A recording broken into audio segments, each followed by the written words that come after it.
নমস্কার বন্ধু, Malay Mukhopadhyay, confederation of state government employees. বন্ধু, গত 7 তারিখ অর্থ দপ্তর থেকে 125F পেনশন যে ডিএ সংক্রান্ত অর্ডারটা প্রকাশ পেয়েছে, সেই প্রেক্ষিত বহু প্রশ্ন আমাদের কাছে আসছে। বিশেষ করে জেলাগুলিতে যারা ট্রেজারি মারফত পেনশন পায় তারা প্রশ্ন করছে, এমনকি এই কলকাতায় বসবাস করে তাদেরও অনেকে প্রশ্ন করছে। কারণ এই অর্ডারে আছে যে অবসরপ্রাপ্ত কর্মচারী যারা কলকাতায় বসবাসকারী, অর্থাৎ কলকাতা কর্পোরেশন এলাকায় বসবাসকারী, এই কলকাতার ব্যাংকগুলো থেকেই পেনশন পায়।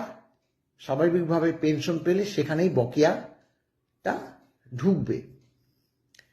এখন 1/4/8 থেকে তারা 31/12/19 পর্যন্ত যে ডিএ সেটা পাবে উল্লেখ করেছে।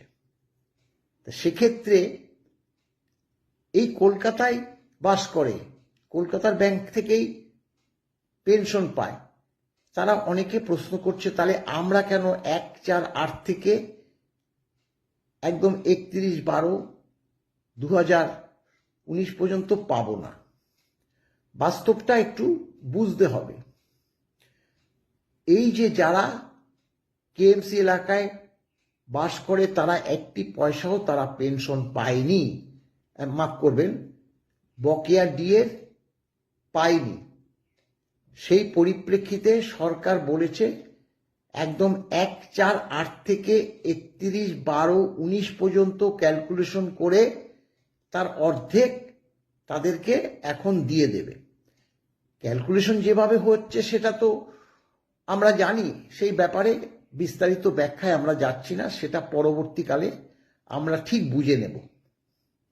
এখন দেখুন, যারা এই অর্ডার পরিপ্রেক্ষিতে বলি, যারা 1/4 আগে, অর্থাৎ ধরুন 31/3/2008 রিটায়ার করেছে, তারাই কিন্তু ওই 1/4/8 থেকে 31/12/2019 পর্যন্ত বকেয়া পাবে। তারা যদি কেউ 10-এ রিটায়ার করে, তাহলে 10-এ রিটায়ারের পরদিন থেকে পেনশন যেদিন থেকে শুরু হলো সেদিন থেকে ওই 31/12/19 পর্যন্ত পাবে। বা 12 সালে রিটায়ার করলো, জানুয়ারি মাসে রিটায়ার করলো ধরুন, তাহলে 12 ফেব্রুয়ারি থেকে আপ টু 31/12/19 পর্যন্ত পাবে। তাহলে কি হলো? তাহলে দেখা গেল যে ওই যে 1/4/8 থেকে তিনি যদি 12 জানুয়ারিতে করে, তাহলে মানে ডিসেম্বর 11, 1/4/8 থেকে ডিসেম্বর 11 এই পর্যন্ত তারা ইন সার্ভিস ছিল, কর্মরত ছিল। তাহলে কর্মরতদের 15 পর্যন্ত তো এখন দিচ্ছে না সরকার। 1/4/8 থেকে 31/12/15 পর্যন্ত কর্মরতদের ডিএটা এখন দিচ্ছে না। সেটা আমি বহুবার বলেছি যে সার্ভিস বুক স্ক্যান করে HRMS এ ঢুকাবে, মাথা মুন্ডু কি করবে সরকার আমরা জানি না, কারণ এই ধরনের নির্দেশ ডিপার্টমেন্টগুলোতে আসেনি। কিন্তু সরকার ইন্দু মালহোত্রা কমিটিকে এই বার্তা দিয়েই কিন্তু তারা প্রথমে 1/1/16 থেকে 19 পর্যন্ত ডিএটা দিয়েছে।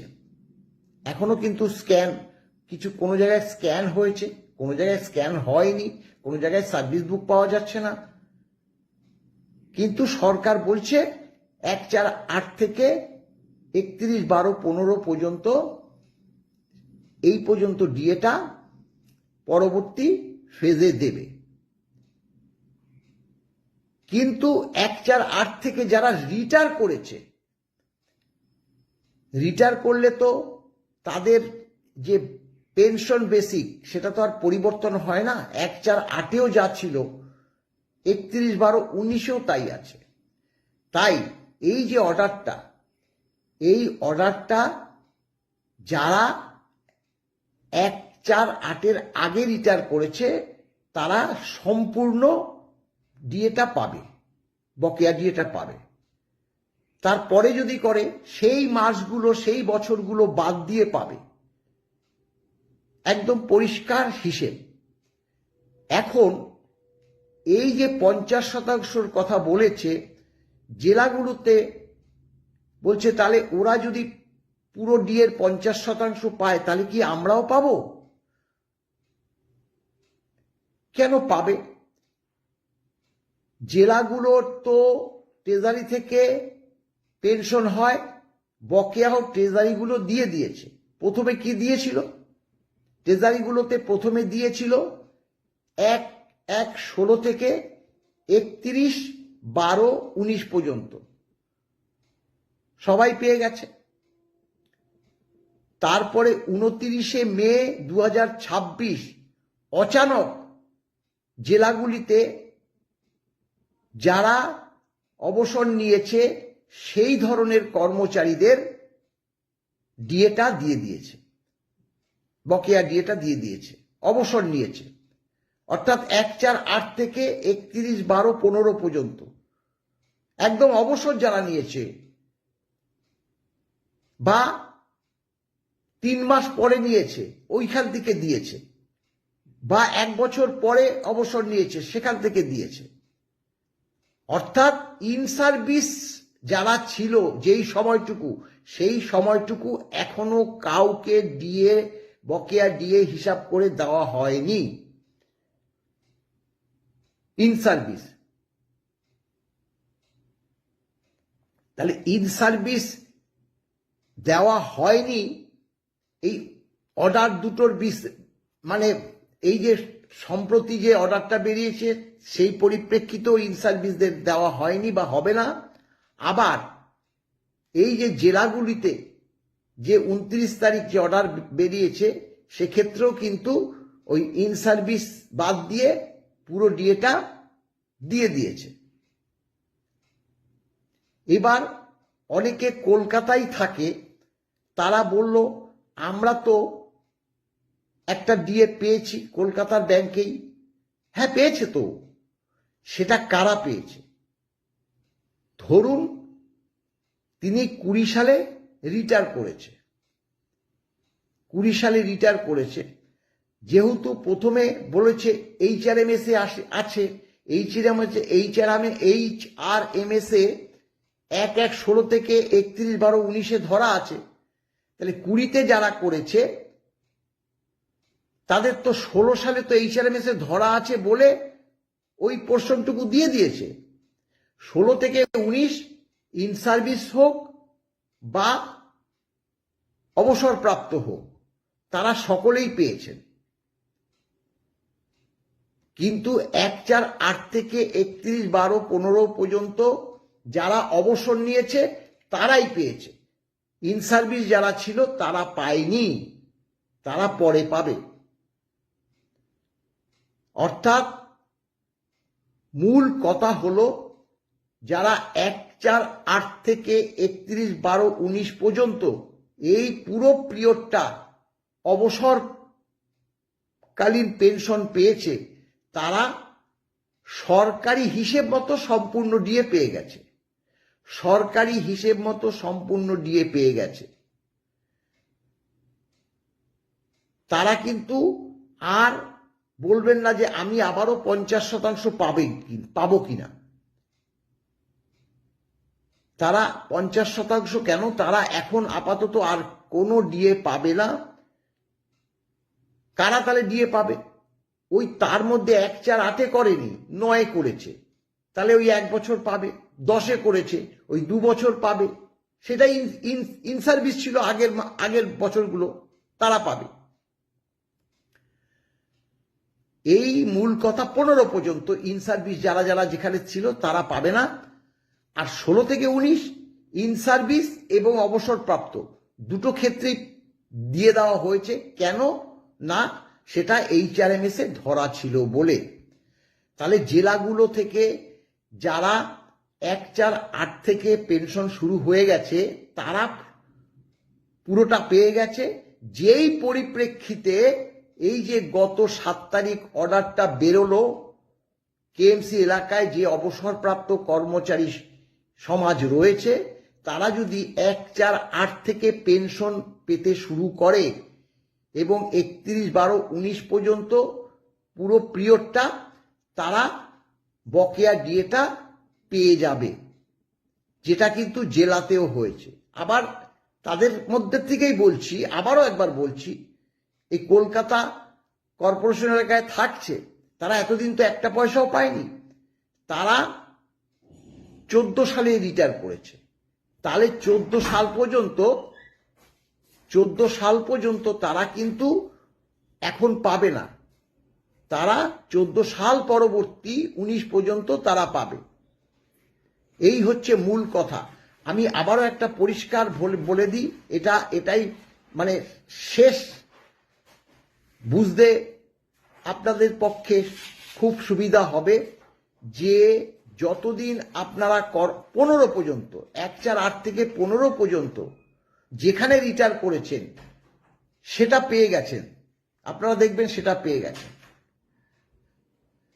13তে রিটায়ার করলে 14-15 এটা পেয়ে গেছেন। আগে তো 16 থেকে 19 পেয়ে গেছেন, ওটা পেয়ে গেছেন। সেটা KMCর এলাকাতেও হবে। যদি আবার 1/4/8 থেকেই আপনি পেনশন পান, সেখান থেকে টেনে একদম 19 পর্যন্ত পাবে, সেটা মানে KMC এলাকায়।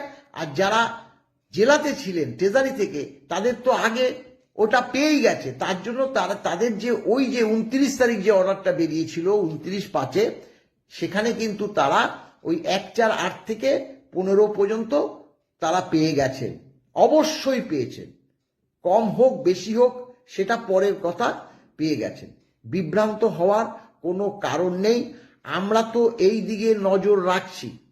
কে পেল যখনই প্রশ্ন করে আমরা সঙ্গে সঙ্গে বলি, আমি সঙ্গে সঙ্গে, আপনি কেন পাবেন?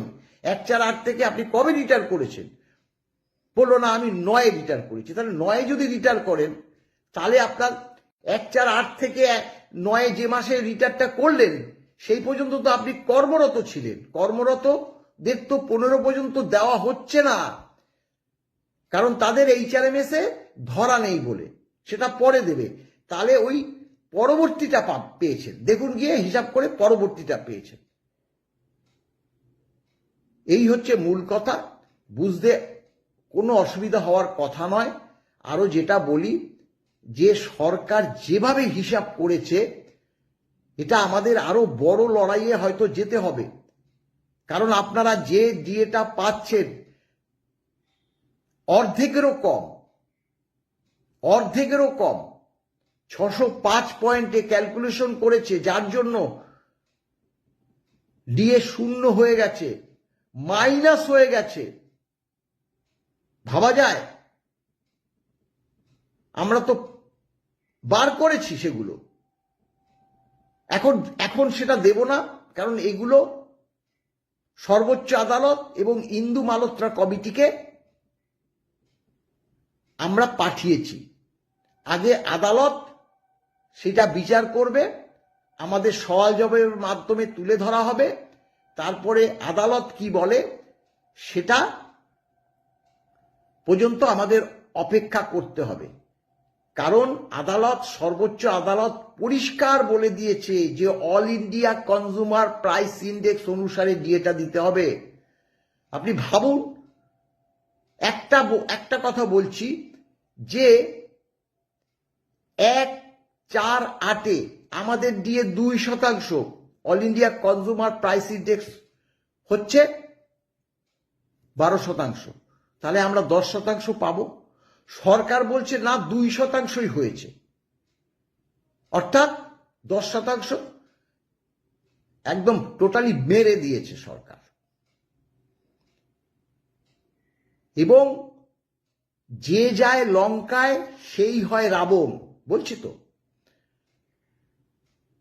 তৃণমূলের করা এই হিসেব তৃণমূল সরকারের করা এই হিসেব, তৃণমূল সরকার মানে তো ফিনান্স করেছে, ফিনান্স ডিপার্টমেন্ট, তৃণমূল সরকারের আমলেও ফিনান্স ডিপার্টমেন্টে যারা ছিল আমলা, তারা এখনো বহাল তবিয়তে তারা বসে আছে, আমরা সবাই জানি। মাননীয় মুখ্যমন্ত্রী শুভেন্দু অধিকারীর সঙ্গে আমাদের সাক্ষাৎ 1 তারিখে 1 জুন, একদিন আগে হঠাৎ করে মানে তড়িঘড়ি করে জেলাগুলোতে যে বকেয়া ডিএটা দিয়ে দেওয়ার একটা অর্ডার, মানে অর্ডার না, অলরেডি ঢুকে গেল, পেনশন বলে ঢুকে গেছে। আপনারা সকলেই জানেন, আমাকে অনেকেই বলেছেন যে মলয়বাবু আমরা তো বুঝতে পারছি না 2বার পেনশন কিভাবে হলো, মানে তখন আমিও বলি 2বার পেনশন মানে, আমার কাছে মেসেজ পাঠিয়েছে, দেখছি পেনশন কেন হবে, পেনশন বকেয়া ডিএটা পেনশন কেন হবে? এত তাড়াহুড়ো করে করেছে, সেটা ঠিকমতো যে ঢুকেছে ট্রেজারিগুলোকে বলতেই ভুলে গেছে বা অর্ডারটা করতেই ভুলে গেছে। তাড়াতাড়ি দিয়ে দে, তৃণমূল সরকার দিয়েছে 16 থেকে 19, মুখ্যমন্ত্রী বৈঠক করবে, তাহলে পাবে না কেন? আর তৃণমূলের করা যে হিসেব 10% ব্যাকলগ, সেটাকে 2%, পরবর্তী 2%টা 0%, মানে ওখানে কোনো ডিএই দেবে না, বেশি দিয়ে দিয়েছে, ডিএ বলে আমাদের বেশি দিয়ে দিয়েছে। ভাবুন, ভয়াবহ অবস্থা। কিছু বললে এক শ্রেণীর কর্মচারী সমাজ তাদের গাত্রদাহ হয়ে যায়। কি পেলাম আমরা এই সরকার আসার পরে, আমরা কি পেলাম সেটা বলবো না? 4% দিয়ে একটা সরকারই তো বলেছিল এপ্রিল থেকে, দেয়নি, রিগার্ডিং সামনে ইলেকশন। তাহলে সেই 4% দিয়ে যখন নয়া সরকার আসলো, কেন দিল না? বাজেট বইতে পর্যন্ত লিপিবদ্ধ হয়েছে 4% দিয়ে এপ্রিল মাস থেকে দিল না। 45 দিনের মধ্যে দিয়ে দেওয়ার কথা, সেখানে কোথায় নিয়ে গেল অক্টোবর মাসে? কতদিন হয়, কতদিন হয় অক্টোবর মাসে যে 20% দিয়ে পাবো? এই কথা বললে এক শ্রেণীর কর্মচারী সমাজ এখন তাদের গাত্রদাহ। কেন কেন বলবে না তারা? বেতন কমিশন বলছে ডিসেম্বরে রিপোর্ট বেরোবে। আরে বেতন কমিশনটা কি? সেটা মুখ্যমন্ত্রী হয়েছে বলে যে মুখ্যমন্ত্রী জানতে হবে সেটা তো না, সবাই সবকিছু তো জানে না। নোটিফিকেশন জারি করবে, চেয়ারম্যান হবে, মেম্বার হবে, একটা নির্দিষ্ট সময় দেবে, টার্মস অফ কন্ডিশন হবে, কর্মচারী মানে সংগঠনগুলোকে মেমোরেন্ডাম দিতে বলবে, শুনানি হবে, তারপরে রিপোর্ট প্রকাশ করবে। সেই রিপোর্ট মন্ত্রিসভায় গৃহীত হলে তারপরে রোপা হবে, তারপরে বেতন কমিশন হবে। 1 জানুয়ারি 2027 থেকে বেতন কমিশন দেবে? আমরা তো বলছি দেবে না, তো হবে না 27-এ।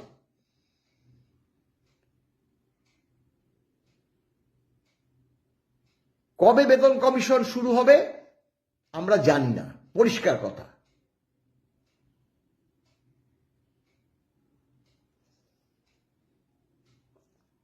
নমস্কার।